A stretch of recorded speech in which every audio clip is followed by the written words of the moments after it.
उठा लूं? कोई जरूरत नहीं है। कैसे हो तुम? ठीक। क्या बात है? मुझे तुमसे कुछ कहना था।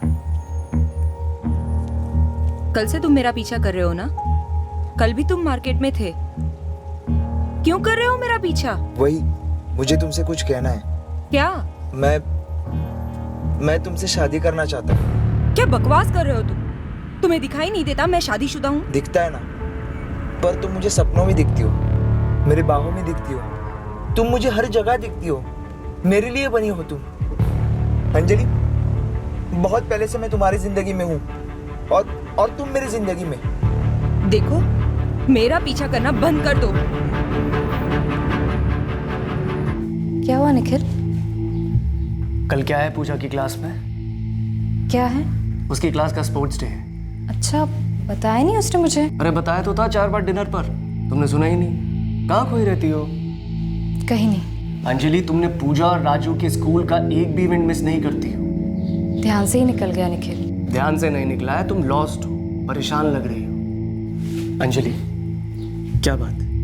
कुछ टेंशन है? मुझे नहीं बताओगी? निखिल, इस उम्र में अगर कोई तुमसे वाहियात बात करे तो कैसा लगेगा? किसने क्या कहा है तुमसे? तुम्हें लगेगा कि कहीं तुम्हें कोई खोट तो नहीं है, तुमने कुछ गलत कहा तो नहीं, गलत पहना तो नहीं। अरे पर हुआ क्या है? निखिल, वो 3 दिन से मेरा पीछा कर रहा है।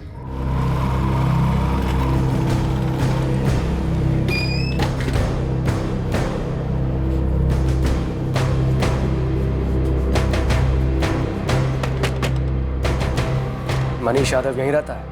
आप बुलाओ उसे। अरे पीछा अरे पीछा करेगा? अरे पहले बताओ मुझे क्या हुआ, नहीं तो पुलिस को फोन कर दूंगा। फोन कर पुलिस को। जिंदगी भर के लिए जेल में होना चाहिए।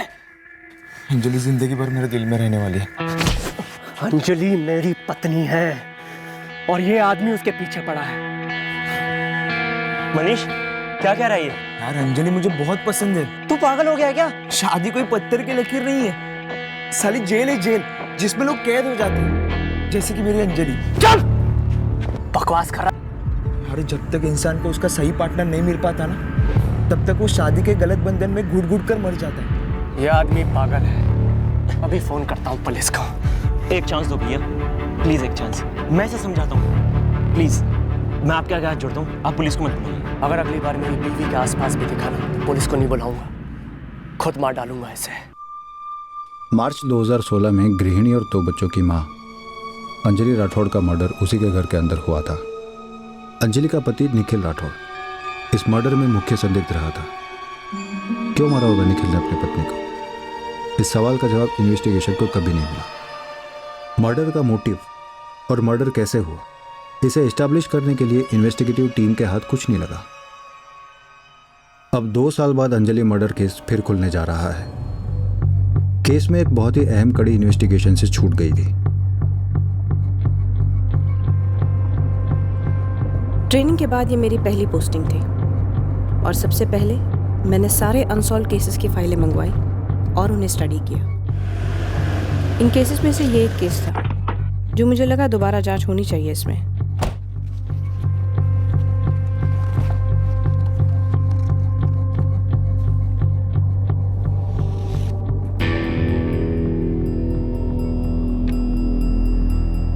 उस दिन ऑफिस में काफ़ी सप्लाईज पेंडिंग थी, बहुत काम था, तो मुझे डबल शिफ्ट करने को कहा गया था, इसीलिए मुझे घर से जल्दी निकलना पड़ा। मैं सुबह 6:30 बजे नाश्ता कर रहा था, अंजलि बच्चों के लिए टिफ़िन तैयार कर रही थी।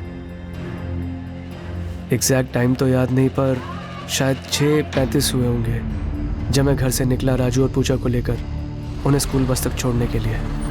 उनकी बस रोज़ की तरह 6:45 को आ गई। मैं वापस घर लौटा तो अंजलि दरवाजे पर ही मेरा टिफ़िन लेकर खड़ी थी। मैंने उसे टिफ़िन लिया, अपनी बाइक निकाली, उसे बाय बोला और ऑफिस के लिए निकल लिया। जब मैं जा रहा था तो मैं अंजलि को आखिरी बार जिंदा देख रहा था।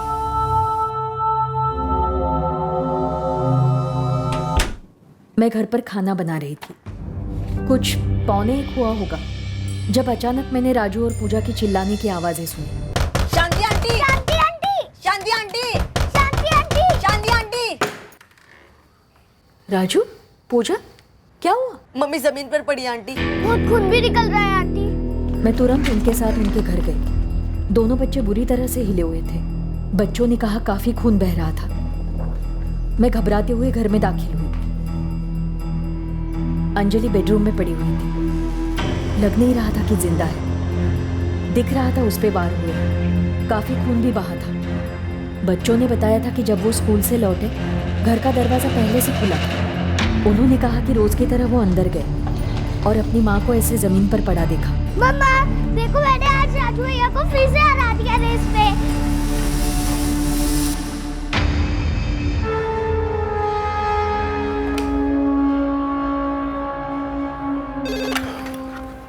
इंस्पेक्टर श्रीवास्तव। इंस्पेक्टर, मैं संध्या सिंह बोल रही हूँ। जय हिंद मैडम। श्रीवास्तव, मैं पिछले 2-3 दिन से अंजलि मर्डर की स्टडी कर रही हूँ। जी मैडम, वो मेरा ही केस था 2 साल पहले। कल्प्रिट अभी तक पकड़े नहीं गए हैं। जी मैडम, वो केस अभी तक सॉल्व नहीं हुआ है। हमने 1 साल पहले फाइल दोबारा से खोली भी थी, लेकिन फिर वही डेड एंड। श्रीवास्तव, मुझे लगता है कि एक बहुत इंपॉर्टेंट एस्पेक्ट शायद इस केस में छूट गया है। बच्चों की स्टेटमेंट ली गई थी? जी बिल्कुल ली गई थी। उन्होंने ही तो सबसे पहले अंजलि राठौड़ की डेड बॉडी देखी थी, अपनी माँ की डेड बॉडी। दरवाजा पहले से ही खुला था दीदी। बेटा, जब तुम लोग स्कूल बस से उतरे तब तुमने घर से निकलते हुए किसी को देखा था या कॉलोनी में किसी को आसपास देखा हो? नहीं, हम तो रोज की तरह रेस लगाते हुए आए।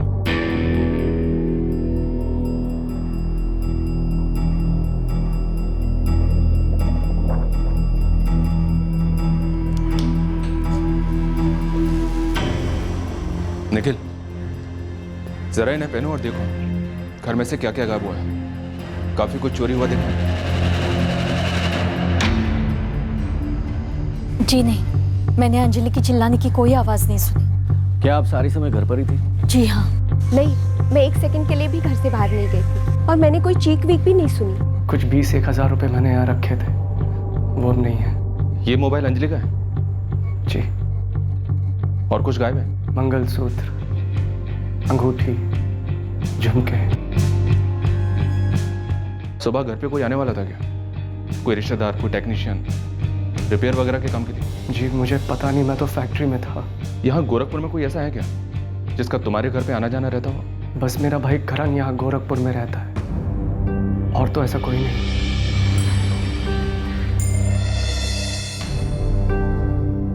निखिल भैया, ये सब कैसे?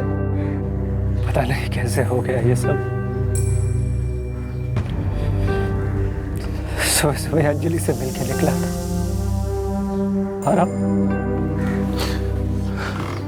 मम्मी पापा को फोन किया भैया? निकले कुशीनगर से। स्टैबिंग किससे हुई होगी? किचन के चाकू से? चाकू था, बट फिलहाल ये कह नहीं सकते कि कौन सा था। पूरा घर तहस नहस कर रख दिया हमलावर ने, लेकिन घर में जबरदस्ती एंट्री नहीं थी। ड्राइंग रूम में सब कुछ बिखरा पड़ा था, लेकिन ऐसा कोई एविडेंस नहीं था कि अंजलि ने हमलावर को पानी या चाय ऑफर की थी। इसलिए थोड़ा डाउट है कि क्या खूनी पहचान वाला था या नहीं। तो फिर बॉडी बेडरूम में कैसे पाई गई थी? और अगर हमलावर अनजान था तो फिर अंजलि के दरवाजा खोलते ही उसे मार डालता, और अगर अजनबी था तो फिर अंदर लाने के बाद उसे बेडरूम में क्यों ले गई? अंजलि का फोन चेक किया सर, ऐसा कोई भी कॉल आया या गया नहीं जो हिंट देता हो कि सुबह कोई आने वाला था। बिना फोन किए आया होगा शायद, और ऐसा लगता नहीं कि कोई राह चलता क्रिमिनल था। घर में घुसा, लूटा, मर्डर किया और भाग निकला। जो भी आया होगा कुछ तो बातें हुई होंगी, जिसके बाद अंजलि बेडरूम में गई होगी और कल्प्रिट ने अटैक किया होगा। अंजलि की बॉडी बेडरूम के दरवाजे के पास पड़ी थी, जमीन पर। मतलब इस बात के पूरे चांसेस हैं कि अटैक बेडरूम में घुसते ही हुआ होगा। एक और बात है, बिस्तर पर कोई सिलवटें नहीं थी। निखिल का कहना है कि रोजमर्रा वाला ही दिन था, डबल शिफ्ट करके अगले दिन घर लौटने वाला था। क्या इसमें कुछ है? डबल शिफ्ट, 24 घंटे के बाद घर लौटना। हम एक बहुत बड़े एक्सपोर्ट ऑर्डर को पूरा करने में काफ़ी पीछे चल रहे थे, इसलिए मैंने अनाउंसमेंट की थी डबल शिफ्ट की 13 अप्रैल को। निखिल राठौड़ के बारे में कुछ बताएंगे? 6 साल से काम कर रहा है, काफ़ी अच्छा वर्कर है, very hard working, dedicated and honest. घर में कोई परेशानी? शादीशुदा जिंदगी में कुछ ठीक ना चल रहा हूँ? पर्सनल लाइफ में मैंने कभी दखल दिया नहीं, लेकिन लंबे अरसे से जब कोई साथ काम करता है उस आदमी का बेसिक नेचर, उसके घर का माहौल, सबका मोटा मोटा अंदाजा तो लग ही जाता है। लेकिन निखिल की लाइफ में ऐसा कोई टेंशन दिख नहीं रहा था। सर मुझे नहीं पता कौन पहचान वाला आया था या आने वाला था। किसी ने मुझे फोन करके तो नहीं बताया था, और अगर कोई आया भी हो तो वो मारने वाला हो, ये मेरी समझ के बिल्कुल बाहर है सर। कभी कुछ था नहीं? कोई भी अनबन नहीं थी तुम्हारे और अंजलि के बीच? ये कैसा सवाल पूछ रहे हैं आप, वो भी इस वक्त? अंजलि का मर्डर हुआ है महेंद्र जी, पत्नी थी वो निखिल की। कोई भी अनबन नहीं थी सर, खुश थे हम। भैया की लव मैरिज थी सर। अंजलि के पेरेंट्स कहाँ हैं? बस कल तक आ जाएंगे, वो लखनऊ के रहने वाले हैं। तो निखिल, अंजलि यहाँ थी या तुम लखनऊ में? मिले कैसे? लखनऊ में, मेरे कॉलेज में मेरी जूनियर थी वो। कोई एक कारण होना होता तो क्या होता इस मर्डर का? सर अगर मुझे पता होता तो क्या अब तक चुप रहता? उस घर से कभी बर्तन गिरने की आवाज़ नहीं आई, ना ही अंजलि कभी बच्चों पर चिल्लाती थी। लेकिन हाँ, सख्त माँ थी। बच्चों पर ना सही पति पर चिल्लाती हूँ, और पति निखिल उस पर। इतने सालों में दोनों के बीच में कोई झगड़ा नहीं। 5 साल से हमने तो नहीं सुना, जब से हम यहाँ रह रहे हैं। सही कह रही है शांति जी, मैं तो 9 साल से हूँ। पूजा मेरे सामने ही पैदा हुई। चलिए वो सब एक तरफ। शांति जी, दिव्या जी, उस दिन अंजलि चिल्लाई ही नहीं, उस पर छुरे से वार हुए थे। हमें भी यही अजीब लग रहा है, कैसे हो सकता है ये? माँ बाप, सास ससुर के अलावा कोई और रिश्तेदार घर में आते थे? निखिल का कोई यार दोस्त या अंजलि का कोई दोस्त? ऐसे जासूसों की तरह कौन नजर रखता है मैडम? मैंने तो बस दोनों के माँ बाप और भाइयों को आते देखा है। अंजलि के 2 भाई हैं, दोनों उससे छोटे हैं।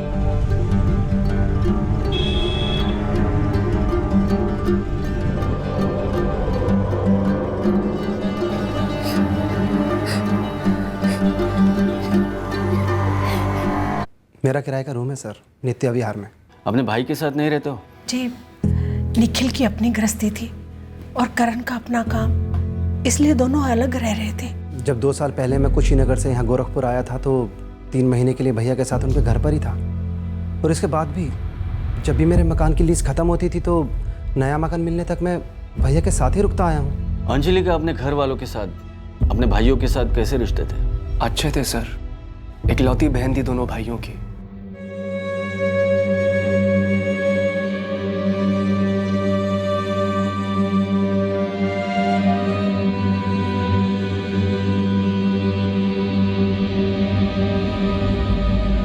भाभी की अस्थियां भी ठंडी भी नहीं हुई।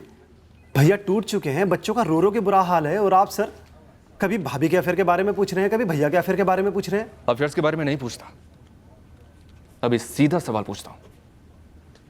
अंजलि का मर्डर किसने किया करण? सर ये मैं कैसे बता सकता हूं? तो फिर सवाल कैसे करने हैं और क्यों करने हैं, ये तुम हम पर छोड़ दोगे? निखिल भैया अंजलि भाभी से बहुत प्यार करते थे, और भाभी भी उनसे उतना ही प्यार करती थी। हमारा दामाद निखिल, हम हमेशा से बहुत खुश हैं उससे। हमारी बेटी अंजलि भी बहुत खुश थी उससे। ये अंजलि खुद सामने से कहती थी या आपने अनुमान लगाया था?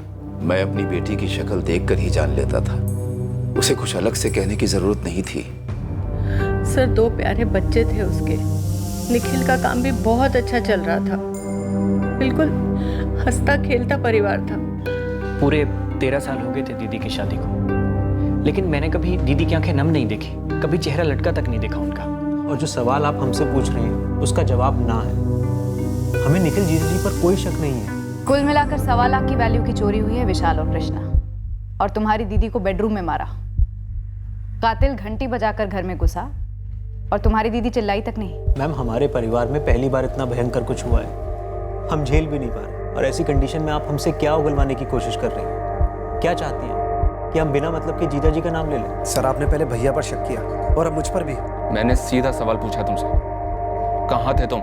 जॉब के लिए इंटरव्यू देने गया था। मैंने पिछले महीने जॉब छोड़ी है, इसलिए इंटरव्यूज दे रहा हूँ अलग अलग जगह पर। कहाँ था इंटरव्यू? केसी एसोसिएट्स, गोरखपुर की एक बड़ी सीए फर्म्स में से एक है। कब हुआ? 10 बजे से उन्होंने वॉक इन इंटरव्यू रखा था। तो तुम कितने बजे वॉक इन हुए? इंटरव्यू कब तक चला और तुम वहाँ से कब निकले? सर मैं 10 बजे वॉक इन हुआ, 2:30 बजे मैं वहाँ से निकला। पास के एक रेस्टोरेंट में जाके मैं लंच कर रहा था जब निखिल भैया का मुझे फ़ोन आया कि घर में ऐसा कुछ हुआ है। 10 से 2:30, 4.5 घंटे का interview? Sir walk in interview था, मैं 10 बजे वॉक इन हुआ और मेरे जैसे 1 दर्जन कैंडिडेट थे वहाँ पर। मेरा नंबर 2:05 पे आया। सर ऐसे क्या देख रहे हैं आप? नहीं, कुछ नहीं। तुम अपने नए किराए के मकान में 1 हफ्ते पहले शिफ्ट हुए थे, ऐसा तुमने हमें बताया। जी, 10 मार्च को मेरे पुराने वाले घर की लीज खत्म हुई थी। एक्सटेंशन दे नहीं रहा था मकान मालिक, तो मैं भैया के पास आकर रहने लगा। और जैसे ही मुझे मेरा नया घर मिल गया तो 7 अप्रैल को मैं अपने नए घर में शिफ्ट हो गया। महेंद्र और योगिता निखिल के असली माँ बाप नहीं है। महेंद्र ने गोद लिया है निखिल को। इसमें इतनी चौंकने वाली क्या बात है? निखिल ने हमें ये बात बताई ही नहीं। उसने कहा वो उसके माँ बाप है, तो इसका मतलब करण उसका सगा भाई नहीं है। जब मैंने ही अपने आप को कभी सौतेला नहीं माना तो आपको क्यों बोलता? ये बात हमें पहले क्यों नहीं बताई? सर आप इस सब में क्या ढूंढ रहे हैं? तुम्हारे बीवी के हत्यारे को, उस छुपे कारण को ढूंढ रहे हैं जिसकी वजह से यह मर्डर हुआ। और कोई बात जो हमसे छुपाई जाती है हम उस पर शक करते ही करते हैं निखिल। पत्नी मरी है मेरी सर, मेरे बच्चों ने अपनी माँ खोई है। हमें सिर्फ उस कातिल के पकड़े जाने से मतलब है, और आप हैं कि अपने बेमतलब के सवालों से हमारा दर्द और बढ़ाते जा रहे हैं। कुछ समझते हैं आप?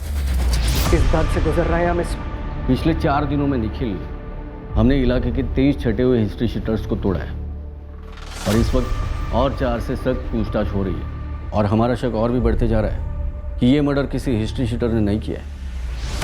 हत्यारा घर का है निखिल, और तुम हमें घर में झांकने ही नहीं दे रहे हो। कह रहे हो ना तुम्हारा अफेयर है ना अंजलि का था। क्योंकि नहीं था। हमारा अफेयर एक दूसरे के साथ था, गहरा प्यार था। फिर कौन? ये कौन जो है, ये कोई ऐसा है जिसे अंजलि ने घर में आने दिया, पर उस पर अंजलि को रत्ती भर का भी शक नहीं था कि वो उस पर जानलेवा हमला करेगा। भरोसा था उस पर जो उसने तोड़ा। निखिल ने हमें सामने से नहीं बताया कि महेंद्र और योगिता उसके माँ बाप नहीं, बल्कि उसे गोद लिया गया था, और करण उसका सगा भाई नहीं था। ये बात हमें खटक रही थी। हमने करण के बारे में भी छानबीन की। यस सर, 14 अप्रैल को हमने वॉक इन इंटरव्यूज रखे थे, सुबह 10 से शाम 4:30 तक। ये देखिए मिस्टर करण राठौड़, 14 अप्रैल इनका इंटरव्यू टाइम 2:05 को आया और 2:30 को यहाँ से निकले। करण कब आया था? सुबह 10 बजे। यस सर, साइनिंग है।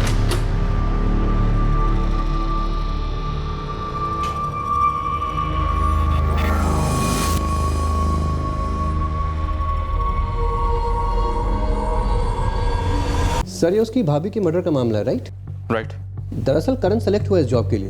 उसने मुझसे रिक्वेस्ट की कि उसे 1 हफ्ते का टाइम चाहिए। इंटरव्यू के दौरान उसका बिहेवियर कैसा था? Nervous, disturbed? नहीं सर, अगर ऐसा होता तो मुझसे सेलेक्ट ही नहीं करते। इनफैक्ट करण ने पूरे कॉन्फिडेंस के साथ जवाब दिए थे, और सही जवाब दिए थे। फैमिली ने हमसे एक और बहुत बड़ी बात छुपाई थी। एक अनबन जो लखनऊ में छुपी बैठी थी। अंजलि के सबसे छोटे भाई कृष्णा को आड़े हाथों लीजिए साहब, सारे रिपोर्ट्स निकलवाइए।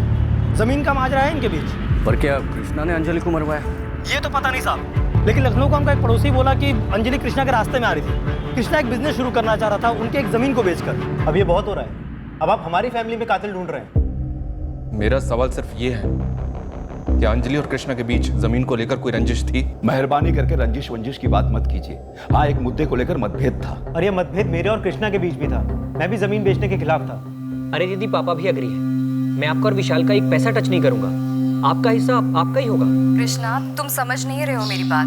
मुझे शक नहीं है कि तुम हमारा हिस्सा हमें नहीं दोगे। मेरी आपत्ति सिर्फ जमीन अभी बेचने से। वही तो मैं भी कह रहा हूँ। और 1 साल में हमारी जमीन की कीमत क्या हो जाएगी? पर मेरे बिजनेस का मौका तो अभी है ना।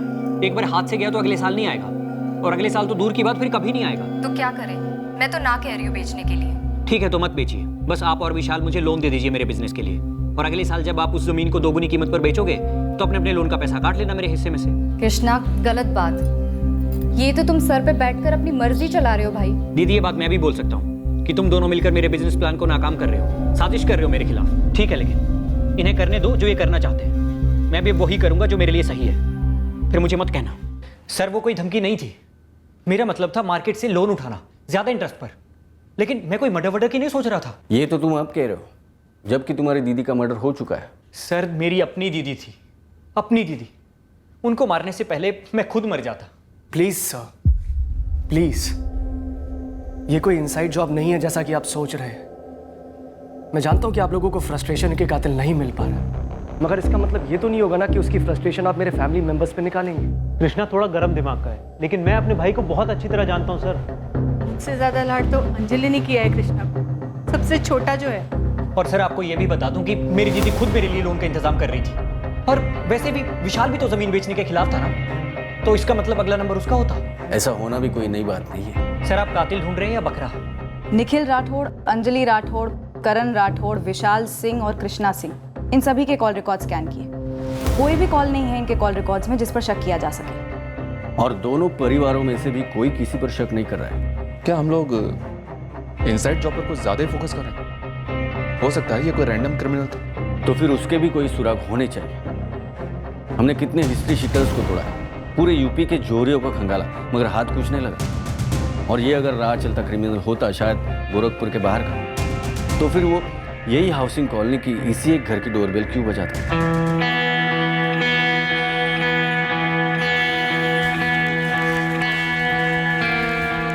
ये आदमी हिस्ट्री शीटर था या सुपारी उठाने वाला किलर, या फिर एक बनाया हुआ एंकर, एक सोची समझी चाल, या सचमुच एक सरफिरा और इस केस का मुख्य आरोपी? ये मनीष यादव है। निखिल ने ये बात भी हमसे छुपाई थी। हम इन्वेस्टिगेशन के डेड एंड पर पहुंच चुके थे, 3 हफ्ते हो चुके थे। तब हमारे एक खबरी ने ये एंगल ढूंढ निकाला। निखिल, मनीष यादव के बारे में कुछ नहीं बताओगे? मनीष यादव? नहीं जानते? झड़प हुई थी तुम्हारी उसके साथ? ओ हाँ हाँ, मनीष यादव, वो कैसे छूट गया मेरे दिमाग से।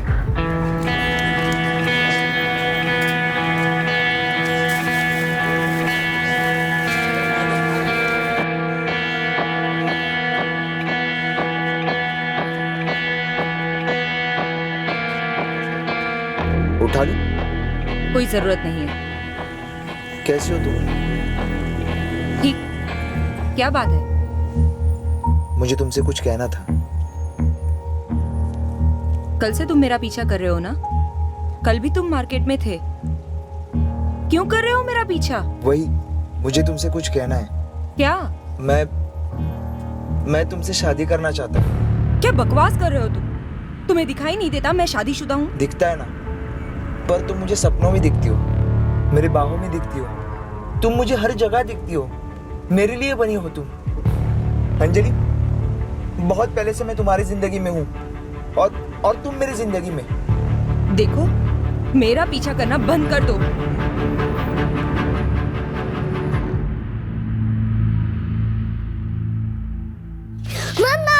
मम्मा देखो मैंने ड्राइंग बनाई, कैसी है? मम्मा मेरे लिए नूडल्स लाए। मम्मा नूडल्स। अंजलि मुझे उस मनीष यादव के बारे में बताने में झिझक रही थी।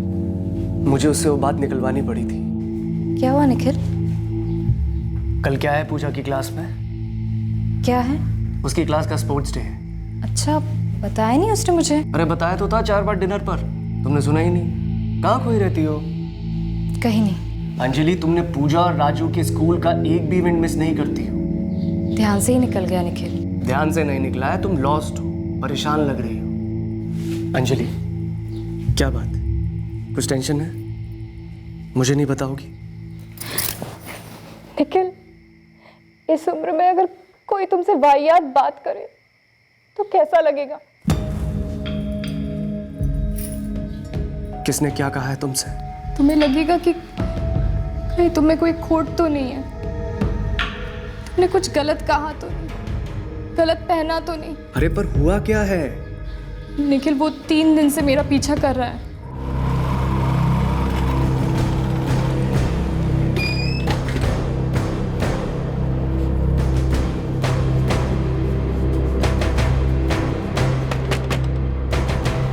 मनीष यादव यहीं रहता है? आप बुलाओ उसे। अरे पीछा पीछा करेगा? अरे पहले बताओ मुझे क्या हुआ, मुझे पुलिस को फोन कर दूंगा। फोन कर पुलिस को।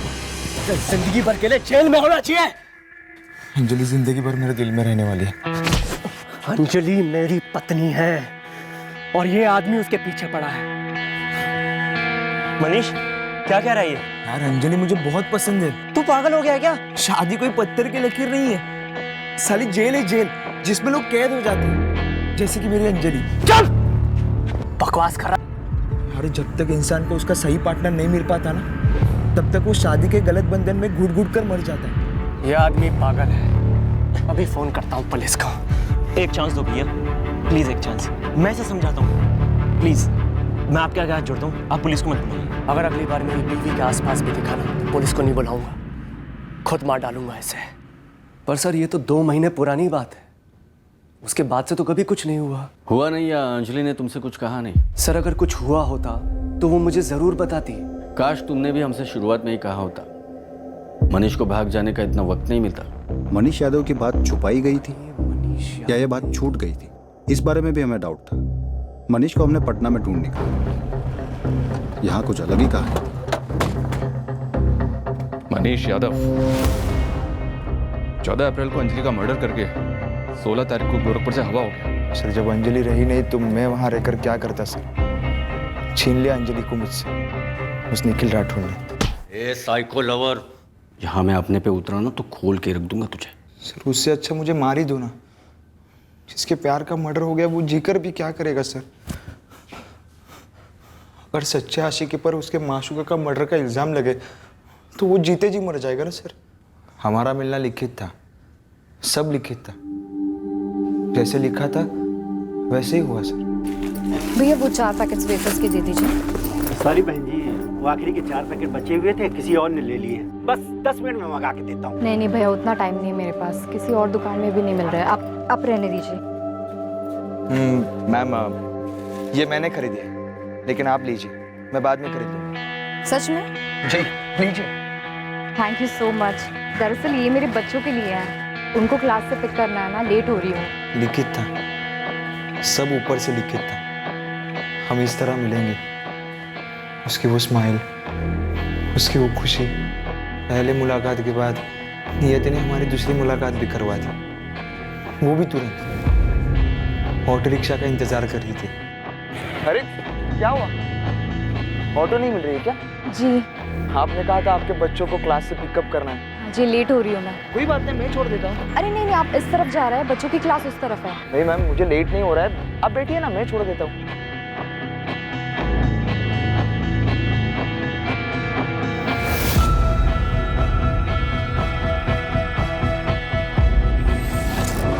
सर आपके साथ कभी ऐसा हुआ है, मतलब आपके सामने आपका प्यार आया हो, आपके पास बैठा हो, बहुत करीब? हाँ हुआ ना, अभी हुआ, जब तू हाथ लगा और मर्डर केस क्लोज करने का टाइम आ गया। साले साइको, फिर तूने उसका घर पता किया, रोज टॉक करता रहा, प्रपोज किया उसको, ये जानते हुए भी कि वो शादीशुदा है। सर मैंने उसके पति को भी कहा, आपको भी कहता हूँ, जब तक जिसको अपना तय हुआ जीवन साथी नहीं मिलता तब तक वो गलत बंधन में बंधा रहता है। क्यों मारा? मैंने उसे नहीं मारा सर, मैंने जब अखबार में पढ़ा तो मैं तुरंत जान गया। नियति ने अंजलि को भी एहसास दिलाया कि वो सिर्फ मेरी है, और ये बात वो निखिल राठौड़ को बर्दाश्त नहीं हुई। सर उसने खून कर दिया उसको, मेरी जिंदगी छीन ली। सर वो खूनी है, 2 खून किए उसने, एक मेरे अंजलि का और एक मेरा। हमने मनीष से सख्त तरीकों से पूछताछ की, लेकिन वो साइको है, मना करता रहा। हमने उसके फ़ोन लोकेशंस भी मैच किए, लेकिन अंजलि के घर के आसपास कहीं नहीं था वो। और ऑब्वियसली अंजलि तो उससे नफरत करती थी, तो वो मनीष के लिए दरवाज़ा क्यों खोलती और क्यों उसे अंदर आने देती? एग्जैक्टली। फिर पिछले साल, मतलब अंजलि के मर्डर के 1 साल बाद, हमने एक गैंग को पकड़ा था जो घरों में घुसकर गहने वगैरह चुराते थे। इस दौरान मर्डर्स भी किए थे उन्होंने, छुरे से, उन्हें भी खंगाला, लेकिन अंजलि मर्डर केस से लिंक नहीं कर पाए। पति निखिल राठौड़? निखिल हमारा सस्पेक्ट तो था उस वक्त, अब भी मुझे उस पर डाउट है, लेकिन उसके अगेंस्ट में कुछ नहीं मिला कभी। मैं निखिल के कॉल रिकॉर्ड्स देख रही थी। पड़ोसिन शांति ने दोपहर 12:55 पर निखिल को कॉल किया था अंजलि के मर्डर की इन्फॉर्मेशन देने के लिए, और एफआईआर कॉपी के हिसाब से 1:15 के आसपास निखिल अपनी फैक्ट्री से घर पहुंचा, मतलब 20 मिनट। लेकिन 14 अप्रैल की सुबह वो घर से फैक्ट्री के लिए निकलता है लगभग 6:45 बजे, और बाइक से फैक्ट्री पहुंचता है 7:30 बजे। 45 मिनट, आते वक्त 20 मिनट, जाते वक्त 45 मिनट। ऐसा क्यों? सुबह सुबह जाते समय मुझे 45 मिनट इसलिए लग गए थे क्योंकि मेरी बाइक खराब हो गई थी। फिर मैं मैकेनिक के पास पहुंचा तो उसने मुझे बोला थोड़ा समय लगेगा। फिर मैंने ऑटो का वेट, काफ़ी देर वेट करने के बाद मुझे ऑटो मिला और मैं फैक्ट्री पहुंचा। हमने उस मैकेनिक से बात की, उसका भी यही कहना था जो हमें निखिल ने बताया था। बच्चे पूजा और राजू से पहले स्टेटमेंट के अलावा अलग से कोई बात हुई थी? क्या बात करते, मर्डर के दौरान वो स्कूल में थे और माँ को देखने के बाद शॉक में। बच्चों से बाद में बात होनी चाहिए थी श्रीवास्तव, आखिर बच्चे हैं, झूठ तो बोलेंगे नहीं। पति पत्नी के बीच अगर कोई झगड़ा था, रंजिश थी, तो बच्चे काफी कुछ बता पाते। ये आपको कोई बाहर वाला या पड़ोसी नहीं बता पाता। हमें नहीं लगा था बच्चे इस बारे में कुछ बता पाएंगे। श्रीवास्तव, बच्चों से दोबारा बात कीजिए। बच्चों को पता होगा कि घर में कौन आता जाता है, घर पे किसके साथ क्या इक्वेशंस है। करण, जिसका अक्सर आना जाना रहता था निखिल के घर में, उसने भी निखिल और अंजलि के बीच कोई भी झगड़ा होने की बात को मना किया था। अंजलि ऐसी मालूम नहीं होती जो अपने निजी सेंसिटिव मामले अपने देवर के साथ डिस्कस करे। निखिल भी नहीं करता होगा। एज पर निखिल स्टेटमेंट, ये मनी स्टॉकर वाली बात भी अंजलि ने उसे काफी देर से बताई थी। जब निखिल ने देखा कि वो परेशान है, पूछा, तब बोली। शायद ऐसी कोई बात होगी जो अंजलि को परेशान कर रही हो और बच्चों ने नोटिस की हो।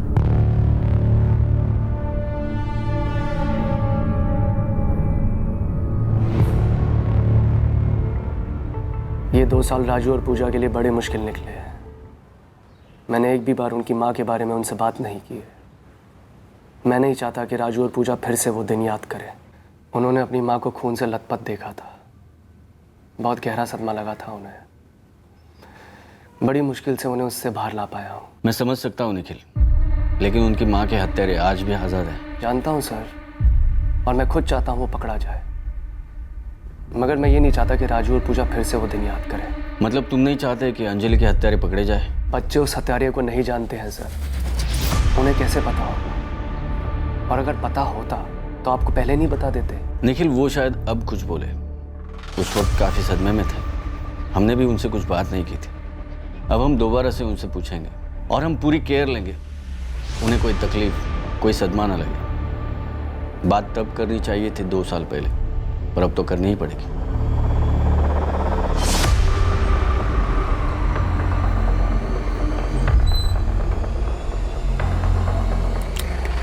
हमने ये प्रयोग बड़ी सावधानी से किया। हमारी टीम मेंबर तृप्ति पूजा और राजू की दोस्त बन गई।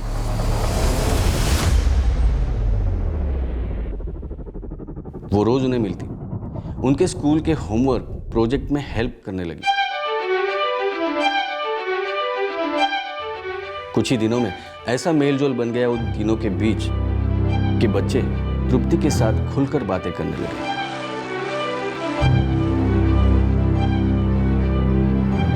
उस पर भरोसा करने लगे और अपने दिल की बातें भी बताने लगे।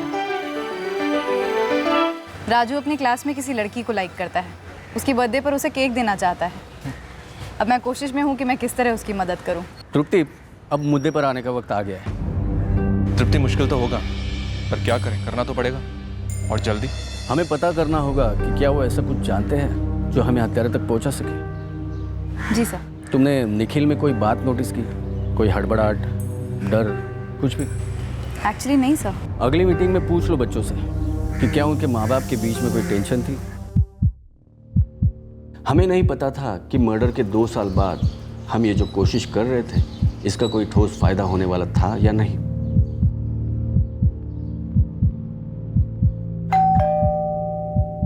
पर इस कोशिश ने वाकई में हमें 2 साल बाद इस केस में एक ब्रेक थ्रू दिया। सॉरी बेटा, मैं तुम लोगों से फिर से वही बात कर रही हूँ। इट्स ओके दीदी, एक्चुअली मैंने मम्मी पापा को कभी झगड़ते नहीं देखा। तुम्हारे पापा भी यही कहते हैं, बहुत प्यार था ना दोनों के बीच।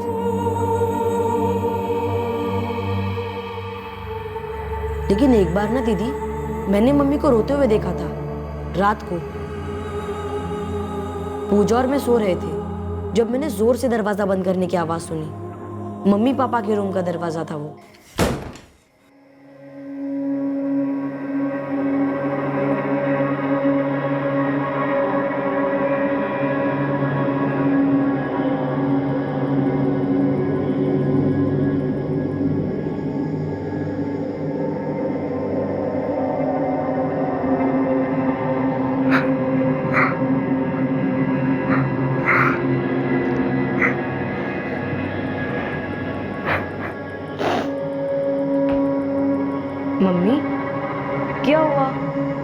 आपने दरवाजे इतनी जोर से क्यों बंद किया? कुछ नहीं बेटा, वो हवा से बंद हो गया होगा। तू जा, सो जा। आप रो क्यों रहे हो?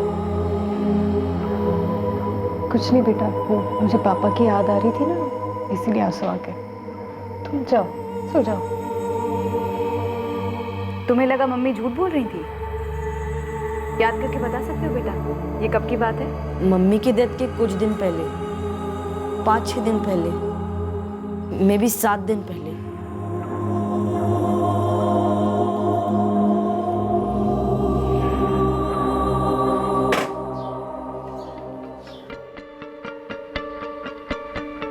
क्या हुआ राजू? एक और बात कहनी थी दीदी, जो मैं पूजा के सामने नहीं बोलना चाहता था। कौन सी बात? उस रात पापा घर पर नहीं थे। तो तुम्हारी मम्मी क्यों रो रही थी बेटा? पता नहीं दीदी, लेकिन ये तब हुआ जब करण चाचा अपने नए घर गए नहीं थे। तो उस रात करण चाचा घर पर थे? जी दीदी, जैसे ही मैं मम्मी के कमरे से अपने कमरे में लौट रहा था तो मैंने करण चाचा को देखा हॉल में, वो वहीं सोते थे।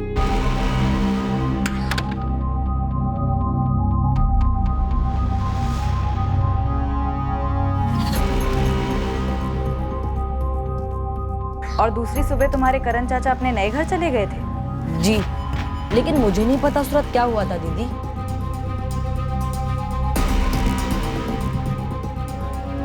मैडम आपने बिल्कुल सही लीड दी। क्या कहा बच्चों ने? आपने कल्प्रिट को पकड़ लिया?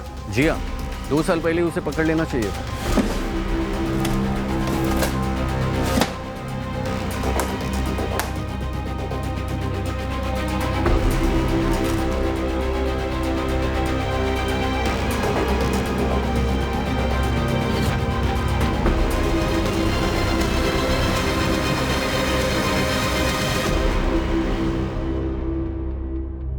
सर, करण को उस दिन घर जाने के लिए मैंने ही कहा था। क्यों? क्योंकि अंजलि ने मुझे कहा था उसे कहने के लिए। क्यों? क्या बात है? वहाँ करण ने पैसे भी भर रखे हैं, जाया जा रहे हैं। तुरंत पोजीशन लेनी चाहिए, आज ही लेने कहो। अरे पर आज ही क्यों? उसका अपना फ्लैट है, आराम से वहाँ सोए। यहाँ हमारे घर में ड्राइंग रूम में उसे सोना पड़ता है। आप बोलिए ना उसे, आज ही के आज शिफ्ट हो जाए। सर, मुझे लगा कि एक और मेंबर होने की वजह से शायद घर में खर्चा बढ़ रहा था, काम बढ़ रहा था, इसलिए अंजलि मुझे जोर दे रही थी। और मैं घर में कोई बखेड़ा खड़ा करना नहीं चाहता था, इसलिए मैंने करण को बोला तुम शिफ्ट हो जाओ। पर सर, अब ये क्या बोल रहे हैं? करण मेरे सगे भाई से बढ़कर है। अंजलि उसकी भाभी थी, उसका इतना लाड प्यार करती थी। गलत है सर ये? नहीं निखिल, करण के घर की तलाशी में हमें अंजलि के गहने मिले हैं। करण ने ही अंजलि का मर्डर किया है।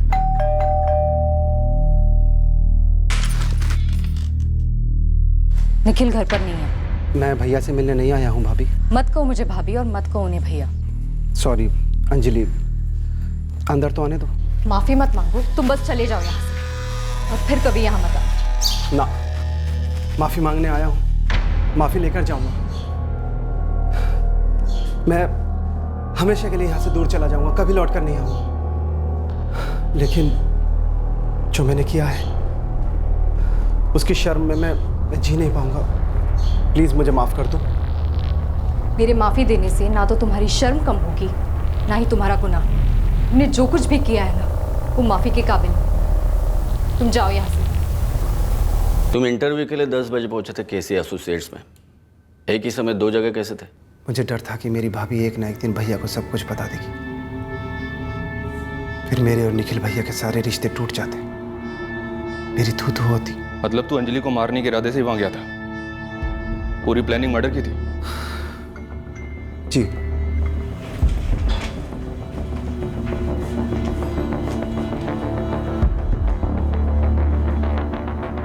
मैंने एक्स्ट्रा कपड़े और छुरा अपने साथ ले लिया था। मैंने अपना मोबाइल फ़ोन केसी एसोसिएट्स के ऑफिस में छुपा दिया था। मैं एक्स्ट्रा कपड़े अपने साथ लेकर गया था क्योंकि मुझे पता था उस पर ब्लड लगेगा। उसे बदलकर मैं केसी एसोसिएट से निकला। मुझे पता था वॉक इन इंटरव्यू है, मैं 4:30 बजे तक कभी भी लौट सकता था।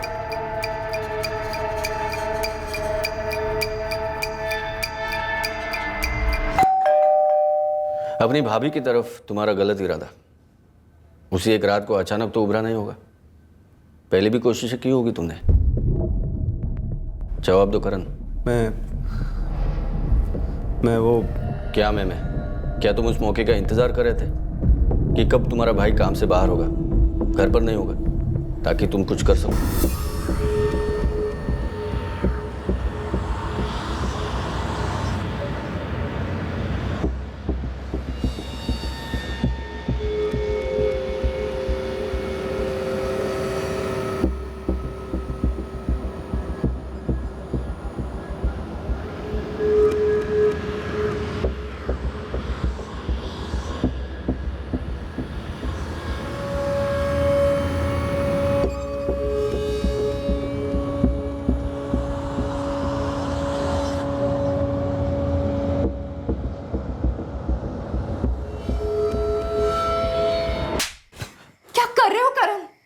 वही भाभी जो आप एक अरसे से करना चाहती हैं। निकलो यहाँ से, अभी के अभी निकलो यहाँ से।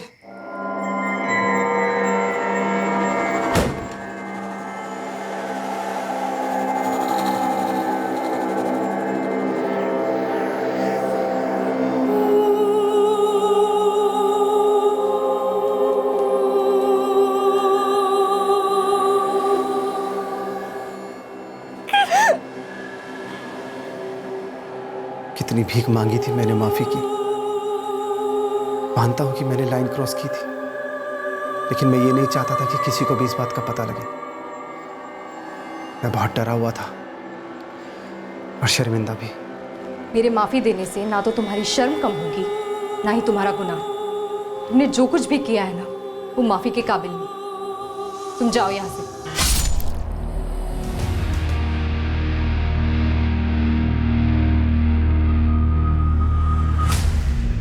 फिर मैं वहां से इंटरव्यू के लिए लौटा लगभग 1:30 बजे। और पूरे कॉन्फिडेंस से इंटरव्यू दिया, जॉब मिल भी गई। इतना शांत दिमाग, कैसे आदमी हो तुम?